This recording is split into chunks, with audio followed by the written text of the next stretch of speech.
오늘 주신 하나님의 말씀은 시편 142편 1절에서 7절입니다.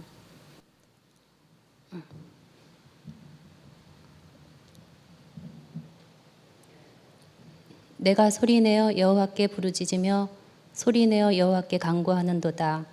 내가 내 원통함을 그의 앞에 토로하며 내 우한을 그의 앞에 진술하는도다. 내 영이 내 속에서 상할 때에도 주께서 내 길을 아셨나이다. 내가 가는 길에 그들이 나를 잡으려고 올무를 숨겼나이다. 오른쪽을 살펴보소서. 나를 아는 이도 없고 나의 피난처도 없고 내 영혼을 돌보는 이도 없나이다. 여호와여, 내가 주께 부르짖어 말하기를 주는 나의 피난처시요 살아있는 사람들의 땅에서 나의 분깃이시라 하였나이다. 나의 부르짖음을 들으소서. 나는 심히 비천하니이다. 나를 핍박하는 자들에게서 나를 건지소서. 그들은 나보다 강하니이다. 내 영혼을 옥에서 이끌어내사 주의 이름을 감사하게 하소서. 주께서 나에게 갚아주시리니 의인들이 나를 두루리이다. 아멘. 구약 성경을 보면 이 구덩이에 빠진 세 사람의 이야기가 나옵니다. 창세기 37장에 요셉이 그런 사람입니다. 애굽에 팔려가기 전에 빠진 구덩이의 한 주인공입니다. 또 다니엘서 6장을 보면 우리가 흔히 아는 사자굴에 빠진 다니엘의 모습을 연상할 수 있습니다.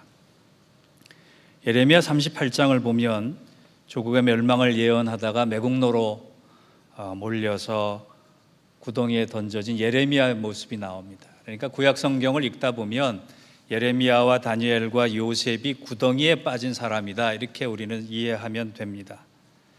그런데 표현은 구덩이지만 어떻게 보면 그 사람이 헤어나올 수 없는 삶의 절망에 빠졌다, 그렇게 해석할 수 있어요.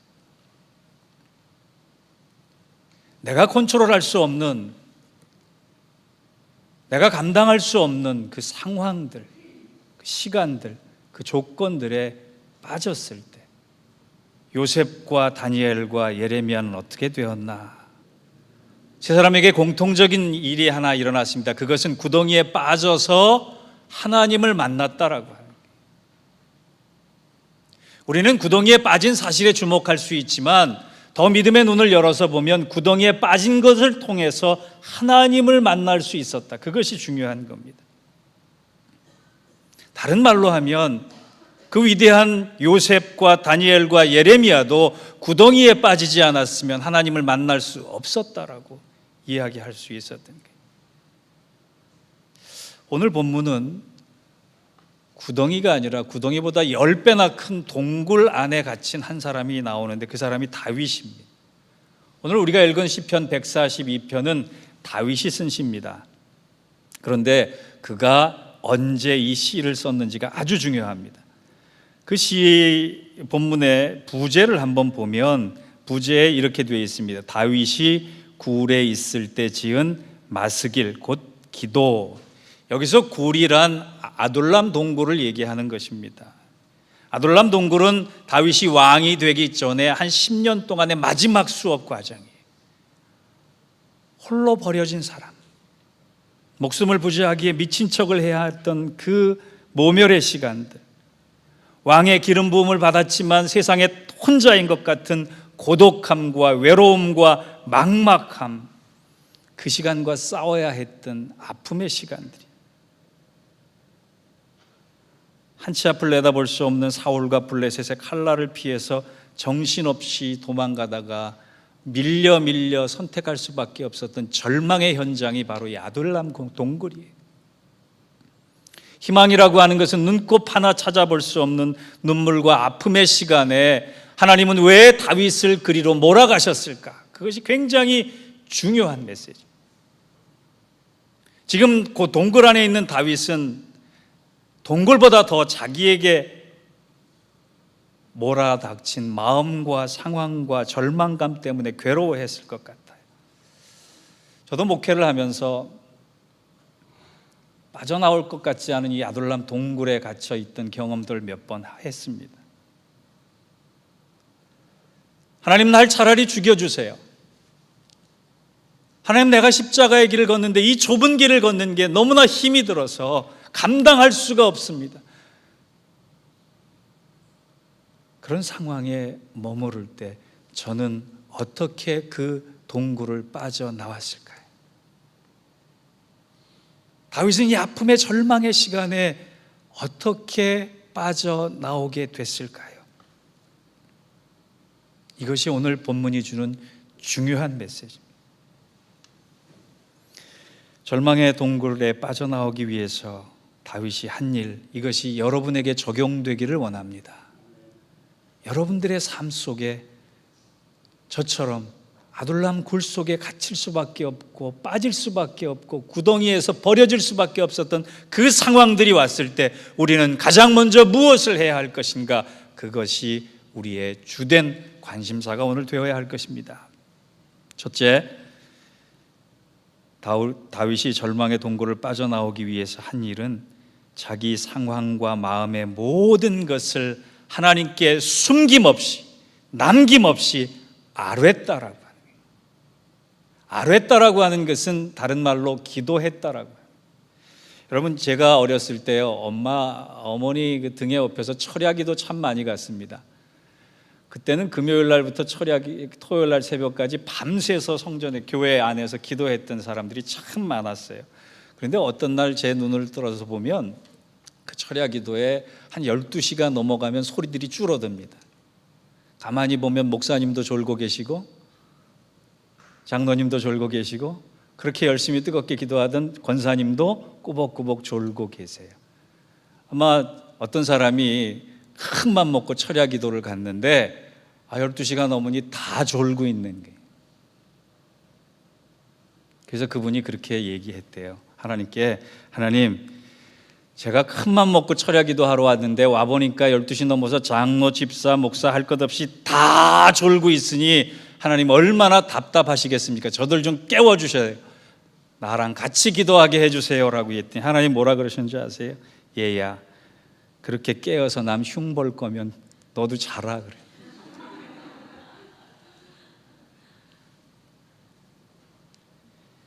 기도 시간에 자는 사람과 기도 시간에 깨어서 남 흉보는 사람과 하나님이 다를 바 없다라고 생각하시는 거예요. 우리가 기도하는 만큼 살아가는 것 쉽지 않은 일입니다. 기도는 거창하고 유창하게 할 수 있어요. 그런데 그 기도를 잘하는 것, 그것만큼 기도하는 만큼 살아가는 것, 그것도 쉽지 않은 것입니다. 제가 어떤 분에게 기도하실 때가 됐습니다 그러면 제가 꼭 듣는 대답이 있어요. 목사님, 저는 기도를 잘 못해요. 이분의 기준은 하나님이 받으시는 기도는 거창하고 거룩하고 거대한 것이어야 된다고 생각하는 거예요. 여러분, 그렇지 않습니다.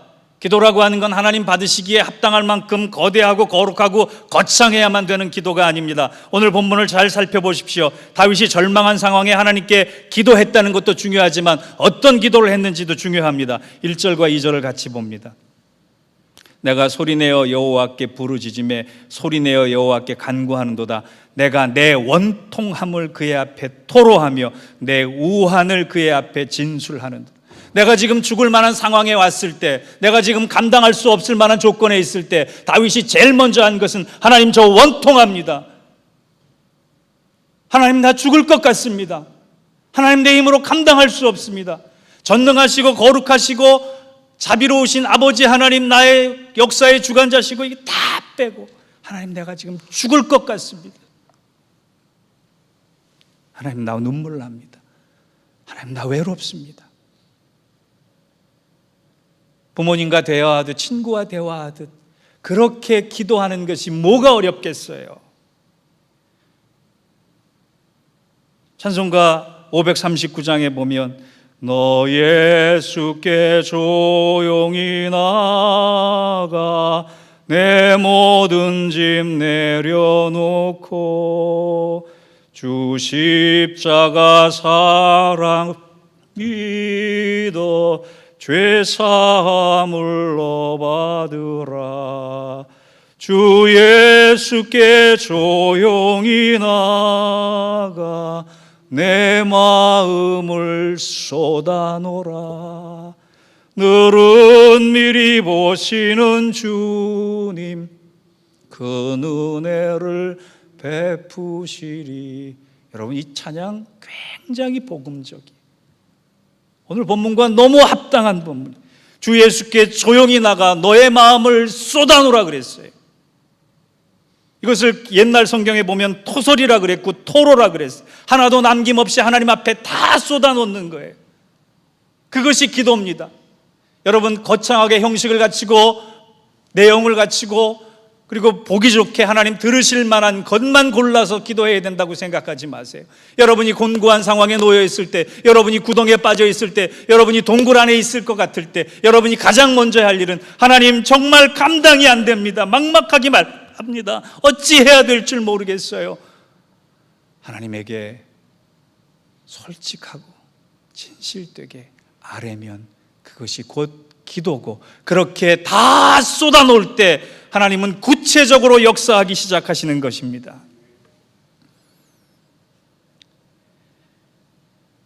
여러분, 집에 땅콩 있으세요?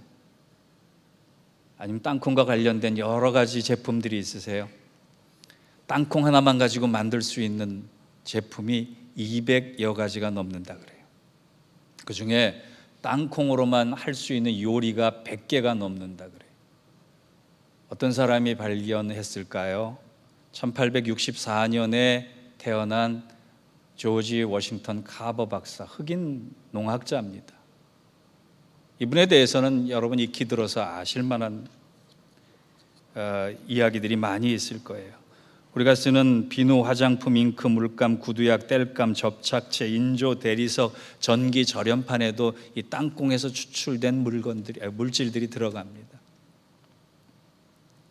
이렇게 위대한 일들을 감당했던 그 조지 워싱턴 카버 박사는 일찍이 고아가 됐습니다. 그리고 좋은 부모를 만나서 입양된 다음에 하나님 앞에 잘 양육이 됐는데 1800년대에 태어났기 때문에 남북전쟁이 막바지에 이르던 시기에 그의 삶은 고달프기만 했습니다. 그는 늘 기도했던 사람이에요. 미주리주에서 태어나서 텍사스에서 살면서 땅콩, 면화를 많이 재배했던 그 지역에 땅콩을 통해서 이렇게 농업의 혁명을 일으켰던 사람인데, 이 땅콩을 재배하다 보니까 부작용이 나서 막막해서 원망을 많이 듣던 시기에 이런 인상 깊은 그의 전기의 한 대목이 나옵니다. 땅콩 때문에 농부들의 항의를 많이 받고 나서부터 밤잠을 이룰 수가 없었습니다. 그나마 잘 버티고 살아왔는데 이제는 감당할 기력이 없어서 땅콩 하나를 들고 연구소를 나와서 산책을 가면서 하나님께 기도하기 시작했어요. 하나님, 왜 이 우주 만물을 광활한 상태로 지으셨습니까? 이렇게 물었더니 하나님께서 뭐라고 대답하시느냐? 얘야, 너에게 어울리는 기도해라 그러셨대요.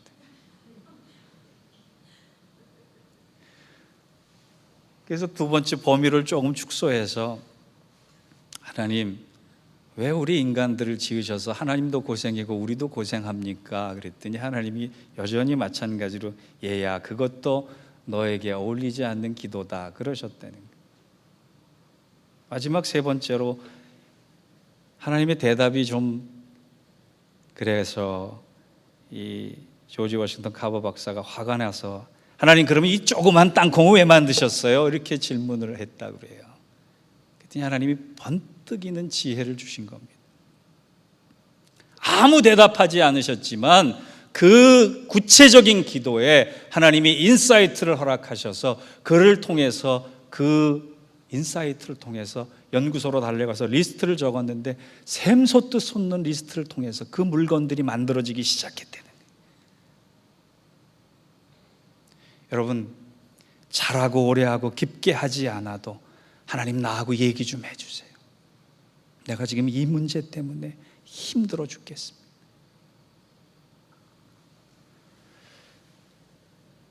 언제든 어디서든 누구 앞이든 하나님 앞에 솔직 담백하게 진실한 기도를 드릴 때 하나님은 여러분의 기도에 응답해 주시리라고 믿습니다. 오늘부터, 아니 지금 이 시간부터 기도 어렵게 생각하지 마시고 이제 우리 기도 행전을 써내려가는 이 믿음의 역사에 하나님, 나에게 솔직한 마음을 가지고 하나님 앞에 나아가기를 원합니다. 하나님 역사해 달라고 그렇게 기도하시기 바랍니다. 저는요, 목회자인데 목회자도 감정 노동자라고 생각합니다. 여러분은 그저 저를 대하지만 저는 여러분들을 직접 대할 때 1대 100이 될 수도 있고 1대 1000이 될 수도 있어요. 한 사람 한 사람을 향한 그 감정과 마음과 사랑을 심으면 제 감정이 다 소진될 때가 있어요. 한 사람이 안 나오면 얼마나 제 속이 아픈지 몰라요. 한 사람이 실족하면 제가 실족한 것처럼 얼마나 힘이 드는지 몰라요. 한 사람이 응답받으면 제가 응답받은 것처럼 뛸 듯이 기쁠 때가 얼마나 많은지 몰라요.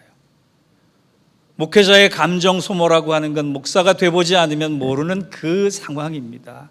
그런데 화도 나도 참아야 하고 이해할 수 없어도 예스라고 해야 되고 반대하는 사람도 껴안아야 되고 그럴 때마다 제가 생각하는 게 있어요. 예수님이. 왜 예수님을 생각하는지 아세요? 예수님처럼 감정 소모가 많았던 분이 없었습니다. 예수님은 우리를 100% 사랑하시기 때문에 100% 우리 입장이 돼서 우리를 품고 안고 나아가시기 때문에 얼마나 감정 소모가 심했는지 몰라요. 그런데 중요한 것은 예수님은 그 감정 소모가 많을 때 절대로 사람들과 풀지 않으셨다는 거예요.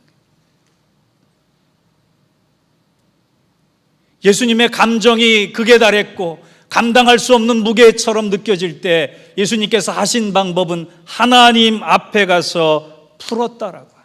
그게 기도입니다. 여러분, 솔직한 심정을 가지고 누구를 찾지 마세요. 솔직한 심정을 가지고 누구에게 상담하지 마세요. 가장 먼저 하나님 앞에 아뢰기를 바랍니다. 다 쏟아놓기를 바랍니다. 그러할 때 하나님께서 어떻게 하시느냐, 여러분 복음서에 나오는 씨 뿌리는 비유를 보세요. 하나님은 옥토에만 씨를 뿌리지 않았습니다. 길가에도 뿌리셨고 돌짝밭에도 뿌리셨고 가시덤불에도 뿌리셨어요. 희망 없는 땅 같은 곳, 희망 없는 존재 같은 곳, 희망 없는 사람에게도 하나님은 여전히 말씀의 씨를 뿌리시고 역사하기를 원하신다라고 하는 거예요. 여러분이 구체적인 기도를 할 때, 솔직한 기도를 할 때, 다함 없는 기도를 할 때 하나님은 그 희망의 씨를 응답의 씨로 만들어서 여러분에게 풀어주실 것입니다. 내 작은 문제부터 감당할 수 없는 문제까지 이 한 주간 기도의 길을 걷기 바랍니다. 그게 우리의 몫이고 그 감당 못할 문제를 다 아뢰일 때 하나님은 구체적으로 응답하셔서 다윗처럼 동굴에서 끄집어내셔서 아름다운 모습의 하나님 나라의 주인공으로 만들어 가실 것입니다. 그 주인공의 현장에 여러분이 서 있기를 주의 이름으로 축원합니다. 두 번째, 다윗이 동굴에 빠져나가기 위해서 한 일은 바로 찬양입니다. 찬양. 제가 재직 세미나 때 얘기했어요. 하나님을 기쁘시게 하는 사람은 말씀과 생활이 같이 가고 성령과 성품이 같이 가고 기도와 찬송이 같이 간다는, 한쪽만 갈 것이 아닙니다. 말씀과 생활이 같이 가야 하고 성령과 성격이 같이 성품이 같이 가야 하고 기도와 찬송이 같이 가야 하는 것이 하나님 기뻐하시는 거예요. 다윗은 기도만 하지 않았습니다. 다윗은 찬송까지 불렀습니다. 그런데 다윗은 지금 동굴에서 하나님께서 끄집어내 주셔서 찬송한 게 아니라 동굴을 빠져나오기 위해서 하나님께 기도하며 찬송했어요. 찬송은 결과에 대한 반응이 아니라 문제를 헤쳐나가는 가장 강력한 영적 무기 중에 하나입니다. 다윗이 어떻게 찬송했는가를 알아봅시다. 시편 57편입니다. 시편 57편을 보면 부제에 이렇게 돼 있어요. 다윗의 믹담시, 인도자를 따라 알다스엣에 맞춘 노래, 다윗이 사울을 피하여 굴에 있었던 때. 이것 역시 시편 57편도 다윗이 아둘람 굴에 갇혔을 때 적은 시다라고 추측을 합니다. 그래서 시편 57편 7절에서 9절까지를 같이 한번 읽어봅시다. 시작.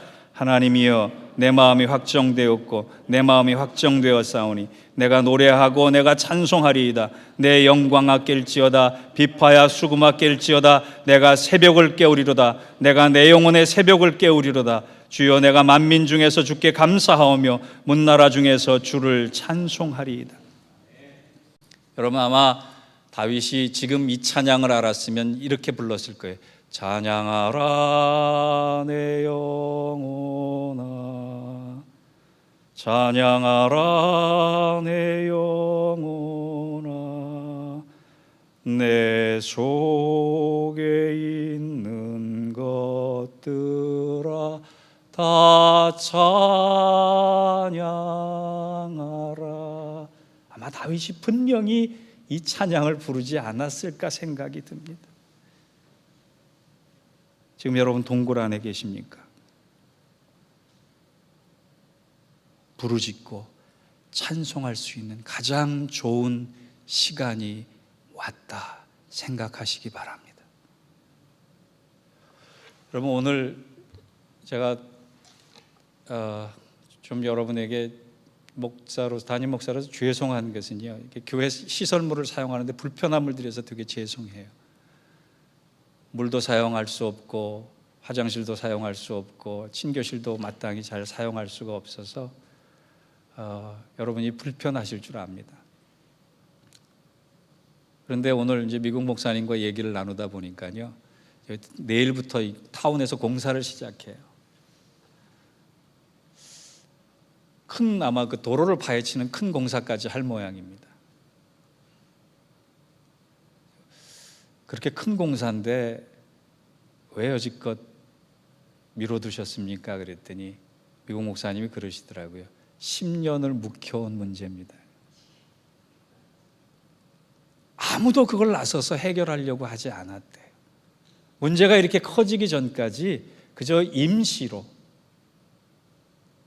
그 위기만 넘기면 된다고 생각해서 그랬다가 이제 너무 큰 문제가 생기고 또 예산이 들어갈 것 같아서 타운과 협의하다 보니까 교회는 아무 예산을 들이지 않고 타운이 다 전적으로 책임을 져서 고칠 수밖에 없는 그런 지경이 왔다, 그런 얘기를 하시더라고요. 여러분, 찬양의 때를 놓치면 하나님의 때가 그만큼 늦게 옵니다. 기도의 때를 놓치면 하나님이 역사하실 수 있는 공간이 줄어드는 거예요. 제가 앞에서 찬양할 때 저 손 들고 찬양하잖아요. 저 장로교 목사로서 한국에서 보수적인 교단에서 자랐기 때문에 손 들고 찬양하는데 우리 교회 개척한 이후에 7년 걸렸어요. 저 성전에서 박수 치는 것도 굉장히 어려워했던 사람이에요. 그런데 어느 날 하나님의 은혜가 내게 임하고 성령으로 충만해질 때 그 찬양을 통해 하나님 앞에 나아가는 것이 얼마나 큰 은혜인지를 깨닫고 찬양 부르면서 두 손 들고 하나님 앞에 찬양하기 시작하는데 그 찬양하는 두 손을 내가 듣는 것이 아니라 하나님이 붙잡기를 원하셔서 들게 하셨다는 말이에요. 고통 속에서 고통스럽기 때문에 내 손을 모으는 것이 아니라 고통스럽기 때문에 하나님 앞에 두 손을 들고 할렐루야, 하나님 이 고통 가운데 내가 하나님을 찬양하기를 원합니다 나아가는 그 손목과 손을 하나님이 왜 외면하시겠어요? 하나님은 공중에 번쩍 든 그 손을 붙잡으실 줄 믿습니다. 성경에는 1104번의 약속이 나오고 구약 성경에는 7706번의 약속이 나오고 신약 성경에는 1104번의 약속이 나와서 신구약 성경 안에 하나님의 약속이 8810개나 나옵니다. 그 8810개의 대부분이 하나님이 너를 붙잡아 주시겠다, 하나님이 너와 함께 하시겠다는 약속이 대부분이에요. 하나님 앞에 두 손 들고 나가는 우리의 약속을 하나님이 묶어서 한시도 땅에 떨어뜨리지 아니하고 내가 너와 함께 하겠다, 너를 통해 역사하겠다, 그것이 하나님의 묶을 약, 묶을 속이에요. 약속이라는. 고난 중에 하나님 앞에 기도할 때 여러분 두 손 들고 찬양하는 그 손목에 하나님의 약속의 띠가 둘러지기를 원합니다. 오늘 제가 오늘 아침에 하나님 일어나서 기도하면서 이렇게 기도했어요. 하나님, 제가 이제 더욱 믿음의 길을 따라가기를 원합니다. 하나님께서 저를 두 손 들고 나아갈 때 붙들어 주시옵소서.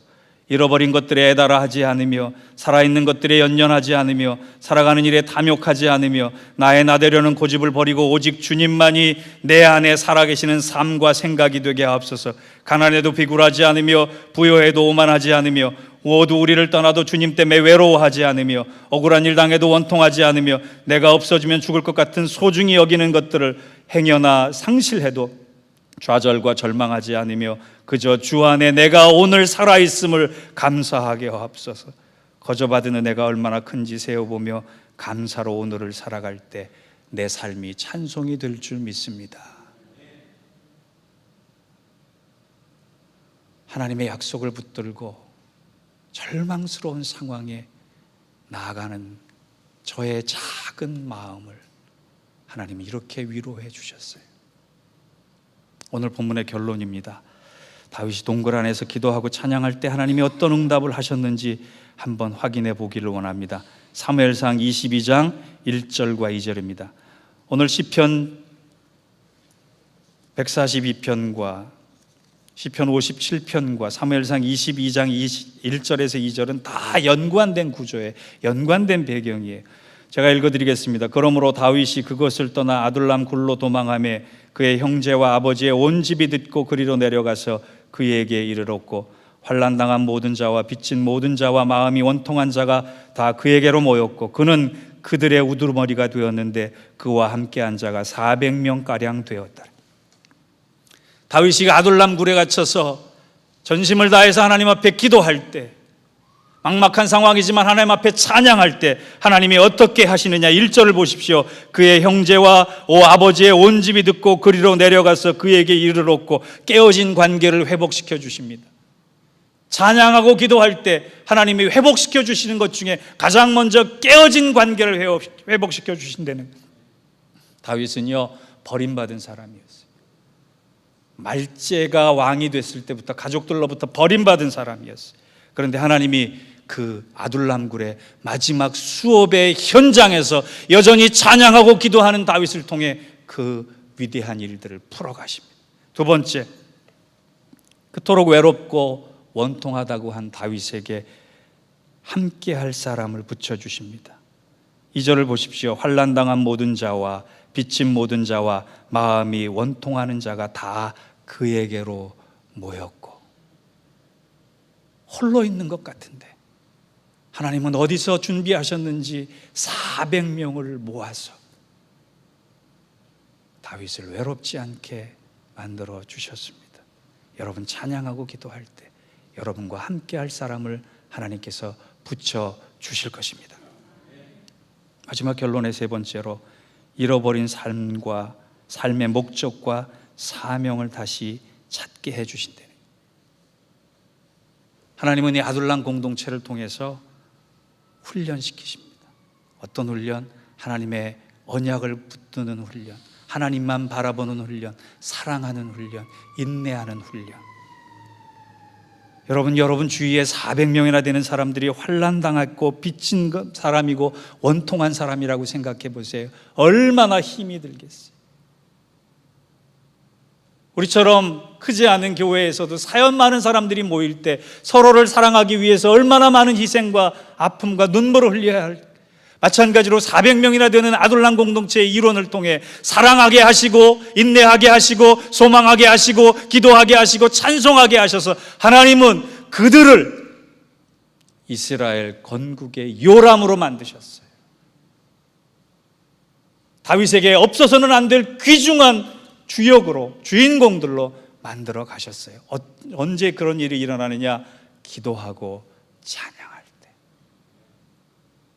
동굴 속에서 우리가 가장 먼저 해야 할 일은 기도입니다. 그리고 기도가 끝난 후 바로 두 손 들고 드리는 찬양입니다. 그때 다윗을 통해 이루어 가신 하나님의 회복과 붙여주심과 다시 일어서게 하심이 곧 우리의 것이 될 것입니다. 사랑하는 성도 여러분, 여러분이 흘리는 눈물의 현장, 기도의 현장, 아픔의 현장, 찬양의 현장이 이 한 주간 하나님의 언약이 가득 성취되는 은혜의 현장 되시기를 주의 이름으로 축원합니다. 기도하겠습니다. 하나님, 우리가 동굴에서 기도하기를 원합니다. 동굴에서 한숨 쉬고 좌절하고 절망하는 것이 아니라 동굴에서 찬양하기를 원합니다. 기도와 찬양으로 하나님 앞에 나아가는 우리에게 놀라운 일을 펼쳐 보여 주시옵소서. 그 은혜 가득한 하나님의 영광이 우리의 삶 가운데 드러나 동굴을 지나 하나님의 광명한 영광 앞에 서 있는 저희들 되게 하여 주옵소서. 예수님의 이름으로 기도하옵나이다. 아멘.